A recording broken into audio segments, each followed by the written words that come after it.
ഇന്ന് വരുന്ന നല്ല ബ്യൂട്ടിഫുൾ പാർട്ടി വെയർ സാരീസാണ് വരുന്നത്. പ്യുവർ ജൂട്ട് സിൽക്കിൽ വരുന്ന കളക്ഷൻസും വരുന്നുണ്ട്, ലിനൻ ഫാബ്രിക്കിലുള്ള സാരീസും വരുന്നുണ്ട്. ഞാൻ Jebin Shafeeq, welcome to Cloud Designs. Pure jute സിൽക്കാണ് സാരിയുടെ ഫാബ്രിക് വരുന്നത്. നല്ലൊരു മസ്റ്റേർഡ് യെല്ലോ ആണ് ഫസ്റ്റ് സാരിയുടെ കോമ്പിനേഷൻ വരുന്നത്. നെക്സ്റ്റ് കളർ വരുന്ന ടീൽ ഗ്രീൻ ആണ് സാരിയുടെ ഷെയ്ഡ് കേട്ടോ. പ്യുവർ ജൂട്ട് സിൽക്ക് തന്നെ സാരിയുടെ ഫാബ്രിക് വരുന്നത്.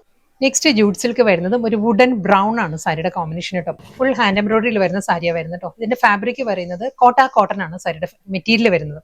നല്ലൊരു പേൾ ക്രീമാണ്. നെക്സ്റ്റ് സാരി ഫാബ്രിക് മാറിയിട്ടുണ്ട്. ലിനൻ ബ്ലെൻഡഡ് ടിഷ്യൂ ആണ് സാരിയുടെ ഫാബ്രിക് വരുന്നത്. ടിഷ്യൂ യാൺസ് കൂടി വരുന്ന ലിനൻ ആണ് സാരിയുടെ ഫാബ്രിക് കേട്ടോ. പാറ്റേൺ മാറിയിട്ടുണ്ട്. നല്ലൊരു ടെമ്പിൾ ഡിസൈനിലാണ് സാരിയുടെ ബോർഡേഴ്സ് വരുന്നത്. ഇതിൽ നല്ലൊരു ഗ്രീൻ ആണ്, ഒരു മെഹന്തി ഗ്രീൻ ആണ് സാരിയുടെ കോമ്പിനേഷൻ വരുന്നത്. ആ ഒരു ടെമ്പിൾ ഡിസൈനിന്റെ ബോർഡർ വരുന്നത് മെഹന്തി ഗ്രീനിലായിരിക്കും. നെക്സ്റ്റ് കളർ വരുന്നത് രാമ ബ്ലൂ ആണ്. സാരിയുടെ ആ ഒരു ടെമ്പിൾ ബോർഡർ വരുന്നത് രാമ ബ്ലൂയിലാണ്. സെയിം അതേ പാറ്റേണിൽ തന്നെ കേട്ടോ, ഹാൻഡ് വർക്കിലായിരിക്കും ഫുൾ മോട്ടീവ്സും വരുന്ന സാരി. നെക്സ്റ്റ് കളർ പാലറ്റ് വരുന്നത് ബ്ലാക്ക് ആണ്. ക്രീം വിത്ത് ബ്ലാക്ക് ആണ് ആ ടെമ്പിൾ ഡിസൈൻസ് വരുന്നത്. ഈ ഒരു സ്റ്റൈലാണ്. ബ്ലാക്ക് എന്ന് പറയാൻ പറ്റത്തില്ല, ഒരു ഗ്രേ ആണ്, ഡാർക്ക് ഗ്രേഷ് ബ്ലാക്കാണ് വരുന്നത്.